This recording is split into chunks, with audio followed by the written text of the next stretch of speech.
Bueno, muy buenas tardes. El día de hoy me encuentro con la profesora y especialista en el área de economía, la profesora María del Pilar Antorrubio.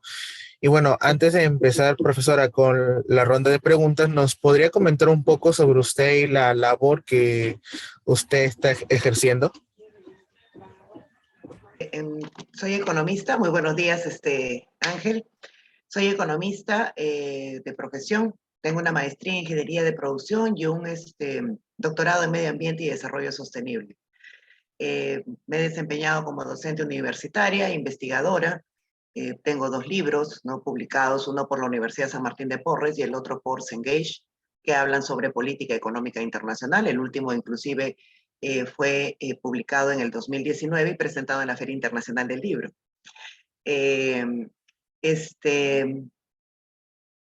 Enseño en la universidad San Martín de Porres, en la Facultad de Administración, en el MBA, y en la Facultad de Ciencias de las Comunicaciones a los chicos de pregrado, ¿no? En tu caso a ti, ¿no? Les he enseñado ya en ciclos anteriores. Y bueno, también enseño en el CAEN, en la Escuela de Posgrado del CAEN, en la Maestría de Defensa y Desarrollo Nacional, y también en la Maestría de Defensa Aérea de la Escuela Superior de Guerra de la Fuerza Aérea. No, profesora, esa información no me sabía de usted. Ha ampliado toda su biografía de la que nosotros con el que iniciamos con usted, lo que teníamos solamente ese conocimiento se ha ampliado, pero muchísimo. Así es, lo que pasa es que tengo ya muchos años enseñando en los 3 sitios, ¿no? Claro. Bueno, voy a dar pase a lo que es la ronda de preguntas y como primera pregunta tengo es ¿de qué manera se ha visto afectada la economía de las familias peruanas tras la pandemia? Bueno, la economía ha sido muy afectada, ¿ya? Tenemos una cantidad de personas que han pasado justamente de ser de clase media a clase pobre, ¿no? Entonces los segmentos obviamente se han variado. Este encierro que se ha dado justamente a nivel, no solamente de nuestro país, sino también a nivel mundial, ¿no? Ha generado justamente el cierre de las empresas, los agentes económicos, en este caso las familias, han tenido que reducir justamente sus ingresos y las empresas también han reducido sus ingresos. Entonces esto, en el lugar de evolucionar en el proceso económico, ha generado una involución, ¿no? Si los agentes económicos no tienen recursos, no tienen ingresos, obviamente no van a poder tampoco asumir sus deberes con respecto al Estado, y por consiguiente el Estado también ve reducido sus ingresos para poder generar programas sociales relacionados a lo que son las poblaciones vulnerables. Estamos hablando de que las poblaciones vulnerables, que son aquellas poblaciones de que están justamente contrayendo sus ingresos, pueden bajar también de segmento social, ¿no? De estos segmentos que nosotros tenemos A, B, C, D, ¿no? E, en el caso de los países. No es algo que se ha dado solamente en nuestro país, es algo que se está dando a nivel mundial.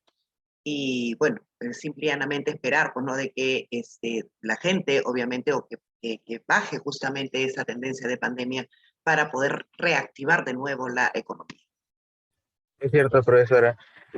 Bueno, como segunda pregunta es, la situación política que estamos enfrentando, bueno, obviamente todos sabemos cuál es la situación, ¿puede afectar significativamente la economía familiar? Si es Por así, supuesto. ¿de qué manera?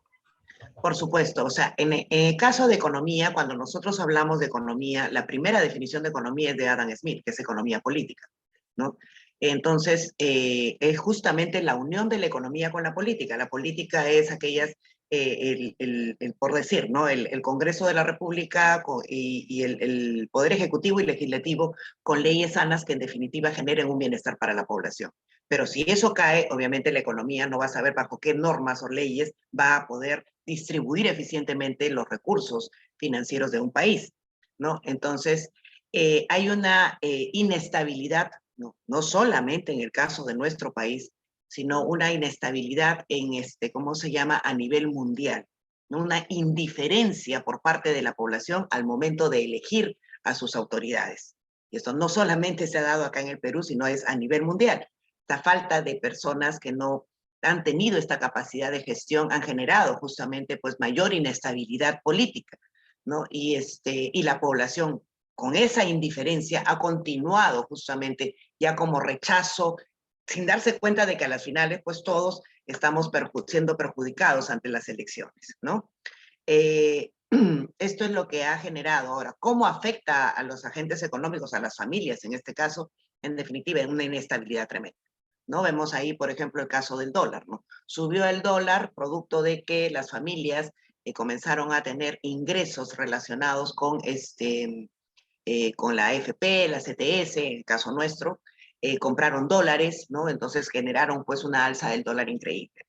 En la actualidad, eso es bueno y esa medida es buena porque es una captación de ahorro, pero siempre y cuando tú lo tengas a mediano y a largo plazo. Pero si vas a comprar dólares en julio y los vas a estar vendiendo en octubre, entonces obviamente pues estás generando también tu propia inestabilidad. Por eso es que hemos visto pues que en el caso de octubre el dólar ha comenzado a bajar porque la gente ha comenzado a cambiar justamente lo que había comprado. O sea, ese sistema de acaparamiento también los afecta directamente. Entonces tenemos que tener bastante cuidado, bastante responsabilidad, la labor de ustedes como comunicadores, generar justamente este inicio de contrato social, ¿no? De confianza también de la población en sus autoridades.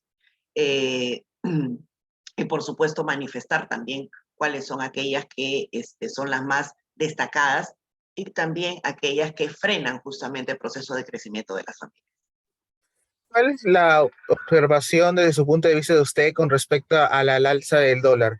¿Cree que ha tenido que ver a raíz de la situación política que hemos enfrentado acá? Porque muchos han dicho que desde que Castillo que se ha puesto al poder, ha comenzado, se ha disparado el dólar significativamente. Eso es algo que nunca antes había visto.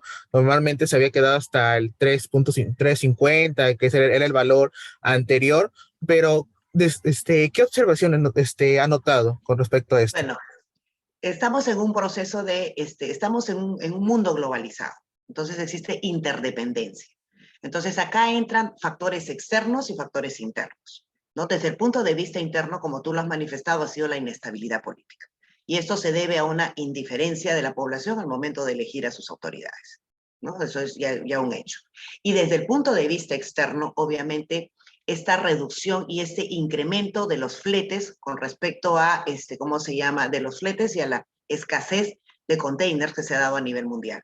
Entonces, que no ha permitido, ¿no?, este intercambio comercial que sea mucho más activo. Entonces, salen ha habido una serie de situaciones que se han dado desde desastres naturales que no han permitido justamente el intercambio comercial, hasta también las situaciones en las cuales pues, los países, para protegerse justamente de la pandemia, del ingreso de la pandemia o del ingreso de una futura ola, entonces han cerrado también sus fronteras. Entonces, vemos, por ejemplo, en el caso de los costos de los fletes, antes un container o el alquiler de un container estaba a $2,000, en la actualidad están $17,500. Y estamos hablando Lima-Shanghái. Pongo el caso de China, ¿por qué? Porque China es nuestro primer socio comercial, ¿ya? En el caso de nuestro país y en el caso de América Latina. Otro punto también, las proyecciones que se están dando para diciembre es que ese flete suba de 20 a $25,000. Entonces, si sube el transporte, obviamente los productos finales, los productos que vamos a comprar nosotros van a tener un precio adicional, ¿no? Y ante la caída justamente del poder adquisitivo de las familias, esto va a generar una situación muy fuerte. No solamente es una cuestión interna, sino también es una cuestión a nivel internacional. Es cierto, profesora. Bueno, obviamente, el tema de relación con nuestras negociaciones con China van a cambiar un poco también, por el mismo hecho de que creo que fue el anterior mes, si mal no me equivoco, o hace unos meses, que Castillo pues se sumó a la Asamblea General que se tuvo con todos los países. Y pues bueno, obviamente se vio a tres dictadores, por así decirlo. Estaba Castillo, estaba Maduro, estaba el presidente de Cuba, que todos sabemos cómo está la situación en Cuba actualmente. Y pues, obviamente se va a venir un poquito afectado, pero no es nada que Perú no haya afrontado antes, y obviamente se va a salir un poco más a flote. Ahora, retomando al punto con respecto a la pandemia, ¿usted cree que poco a poco regresando a la presencialidad, no solamente de nosotros, sino en el ámbito laboral, ¿va a haber un poco de incremento económico? Por supuesto, o sea, mira, el caso de la pandemia, sea el retorno o no a la presencialidad, este es un sistema que ha venido a quedarse. Por ejemplo, en el caso de la educación, ¿ya? Esta proyección de clases virtuales estaba justamente para unos 20 años a futuro. Sin embargo, la pandemia ha adelantado este proceso, ¿ya? Entonces, ha cambiado, el 2020 ha cambiado todos los estilos de trabajo. No, antes, por ejemplo, los informáticos solamente tenían un trabajo no tan cargado como en la actualidad. En la actualidad, por ejemplo, en el caso del Departamento de Informática de la universidad, son los que cargan en sus hombros toda la infraestructura y la plataforma para que nosotros tengamos éxito. Lo mismo en las empresas, ¿no? Entonces, tenemos que tener bastante cuidado todo lo que ha cambiado, todos los nuevos, ¿cómo se llama? Negocios y las formas, ¿no? Los estilos de trabajo. Eso es un cambio de paradigma increíble. ¿Ya? A medida que nosotros nos vayamos acostumbrando, porque ha habido mucha gente que se ha jubilado porque no se ha adaptado a este nuevo sistema, en el caso de los profesores universitarios, por ejemplo, que con un plumón y la pizarra, obviamente, pues hacían una cátedra excelente, pero no se pudieron adaptar a ese sistema. Lo mismo también para los profesionales de las diferentes áreas. No se han podido adaptar o no se están adaptando a este sistema. Hay un rechazo que es algo normal en las personas.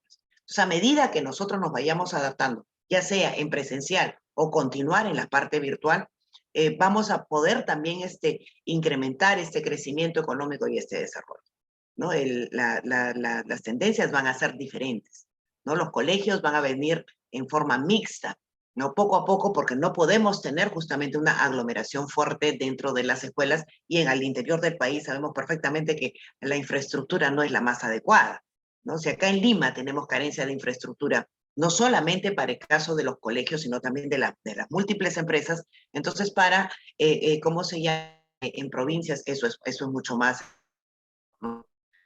Entonces, es parte de, no es el retorno, sino es la infraestructura que tienen que dar para que puedas retornar de una manera donde las condiciones de trabajo sean las más aceptables por el trabajador. No, no sé si me he dejado entender, ¿no? O sea, Sí, pues, es tiene que haber verdad. condiciones necesarias para que se sienta la seguridad de que esa persona que va a salir de su casa no va a retornar y va a contagiar a su familia.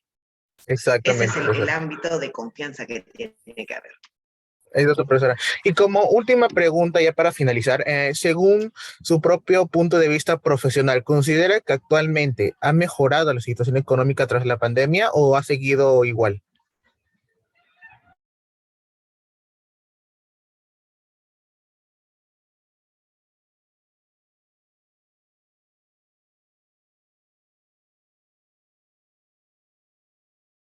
Comenzado a caer, a retirarse justamente de nuestro país por cuestiones de inestabilidad política, ¿no? Entonces, desde el 2013 hemos tenido este retiro. En el último año, obviamente, se han retirado con mucha más fuerza, de 2020, ¿no? Que hemos pasado de 5.000 millones a 1.200 millones de dólares de inversiones extranjeras directas. Entonces, esto es un impacto fuerte, porque nosotros necesitamos, no vamos a decir, no, no queremos inversiones extranjeras, sería un absurdo. Necesitamos los capitales frescos porque no solamente entran capitales frescos, sino que también entra tecnología, que ayuda también al crecimiento y a la evolución del país. Entonces, es parte de los recursos en donde la población tiene que estar preparada. Y preparada me refiero a que tenga que tener una buena educación, al menos en los niveles primarios, para poder tener una mano de obra calificada, ¿no? Y una buena salud. Ahora se está demostrando que si no tienes una buena salud, obviamente, pues la educación va a quedar de lado. Es cierto, profesora. Eh, ha sido lamentable toda la situación y más para algunas familias que han estado en en la clase media, no solamente tras la pandemia, sino también por la política actual que estamos viviendo, pero como dije anteriormente, Perú ya se ha afrontado a estas clases de situaciones mucho antes de que nuestra generación llegara a este mundo. Así que con fuerza nomás ir hacia adelante y esperar a que toda esta situación mejore.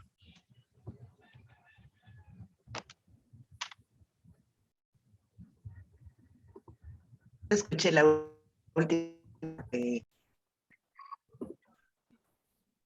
Pero la película, mi señal se había cambiado. Bueno, eso es todo, profesora. Muchas gracias por la entrevista y espero en una próxima oportunidad poder estar en contacto con usted para que nos siga apoyando, nos siga orientando en este camino que nos queda aún por recorrer a los comunicadores. Así es. Y éxitos, Ángel, a ti, a tu grupo, éxitos personales y profesionales. Y recuerden siempre, si no tenemos valores, no vamos a poder fundamentar una ética adecuada. Y si no hay una ética, no va a haber ética empresarial ni mucho menos responsabilidad social, de la que tanto necesita nuestro país. Todos Exacto, estamos para profesora. poner el hombro y para seguir adelante. Y está en ustedes, las nuevas generaciones, las que va a permitir justamente este proceso de crecimiento y desarrollo, ya sea su posición de izquierda o de derecha, izquierda extrema o derecha extrema. Pero recuerden siempre que, que los extremos son altamente violentos, ¿no? Entonces no decaigamos en eso, ¿no? Sino que ver también las cosas con optimismo. Muchas gracias, profesora. Hasta ¿Ya? luego, profesora. Hasta luego.